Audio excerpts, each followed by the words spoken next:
এবছর কবে পড়েছে চড়ক পুজো? 12 নাকি 13 এপ্রিল? পুজোর সেই পেলে চমকানো বর্ষি গাথা কি এখন অতীত? এবার 2026-এ পুজো হবে অন্যভাবে। চৈত্র সংক্রান্তির এই প্রাচীন প্রথা কেন পালন করা হয় জানেন?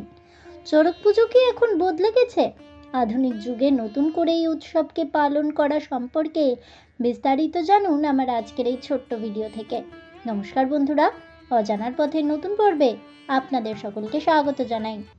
ভাবুন তো, চৈত্র মাসের সেই তপ্ত দুপুর, ঢাকের আওয়াজ আর একদল মানুষের আকাশ ছোঁয়া সাহসের খেলা।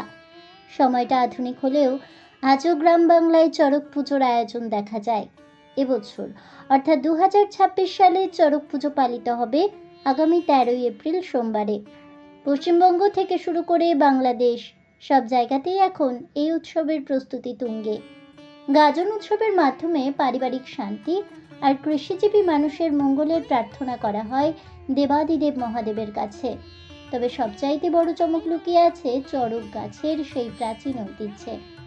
আপনি কি জানেন, একসময় চড়ক গাছে বড়শি দিয়ে গেঁথে ঘোরার যে ভয়ঙ্কর প্রথা ছিল, তা আজ কেন এবং কিভাবে বদলে যাচ্ছে?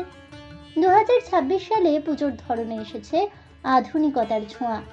এখন অনেক জায়গায় ঝুঁকির বদলে প্রতীকী উপায়ে ভক্তির প্রকাশ করা হচ্ছে। শোভাযাত্রা, নামগান আর প্রসাদ বিতরণের মাধ্যমে মানুষ এখন একে অপরের পাশে দাঁড়াচ্ছে। কিন্তু চড়ক পুজোর সেই মূল সাহস আর ত্যাগের মহিমা কি আজও একই রকম আছে? গবেষকরা বলছেন, এখন মানুষ অনেকটাই বেশি সচেতন। তাই কঠোর আচারের বদলে মানবিক আর নিরাপত্তার পদ্ধতিকেই গুরুত্ব দেওয়া হচ্ছে। তবু নীলকণ্ঠ শিবের প্রতি সেই অদম্য ভক্তি কিন্তু এক চুলও কমেনি। তাহলে কি অতীতের সেই প্রাচীন ত্যাগের ইতিহাস আর বর্তমানের আধুনিক মানবিক ভাবনা, এই দুইয়ের মেলবন্ধনেই 2026 সালের চড়ক পুজো এক নতুন অধ্যায় লিখতে চলেছে? চৈত্র মাসের এই প্রচণ্ড দাবদাহের মধ্যেও গাজনের সময় শিব পার্বতীর বেশ ধরে আজও মানুষজন গ্রাম থেকে গ্রামান্তরে ঘুরে বেড়ায়। বাংলার নতুন বছর শুরু হওয়ার আগে এই মহাজাগরণের দিনটি আপনার পরিবারের নতুন আশা আর সমৃদ্ধি নিয়ে আসুক। বাংলার প্রতিটি কোণায় বদলে যাওয়া নিয়মগুলো পৌঁছে যাক আজ সমানভাবে। চড়ক গাছকে ঘিরে থাকা সেই প্রাচীন সংস্কার আর আজকের দিনের ভক্তি, সব মিলিয়েই তো আমাদের বাঙালির আবেগ। পুরনো বছরের সব গ্লানি, বাধা আর অমঙ্গল ধুয়ে মুছে যাক দেবাদিদেব মহাদেবের আশীর্বাদে। চড়ক পুজোর এই পুণ্যতিথি আপনার এবং আপনার পরিবারের সকলের জীবনে অনাবিল সুস্থতা আর সুখ সমৃদ্ধি নিয়ে আসুক, এটাই আমাদের একান্ত কাম্য। ভক্তি ভরে ডাকলেই ভোলানাথ সহায় হবেন।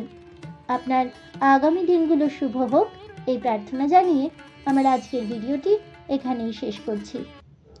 তাহলে বন্ধুরা, আজকের এই ভিডিওটি শুনে কেমন লাগলো অবশ্যই আমাকে কমেন্টে জানাবেন। ভিডিওটি ভালো লেগে থাকলে লাইক, শেয়ার করতে ভুলবেন না। আমার চ্যানেলের নতুন বন্ধু হয়ে থাকলে চ্যানেলটিকে সাবস্ক্রাইব করে দেবেন। পাশে থাকা বেল বাটনটি প্রেস করে রাখবেন নতুন ভিডিওর নোটিফিকেশন পাওয়ার জন্য। ফিরে আসছি পরবর্তী ভিডিও নিয়ে। ততক্ষণ সবাই ভালো থাকুন, সুস্থ থাকুন আর অবশ্যই সঙ্গে থাকুন আর দেখতে থাকুন অজানার পথে।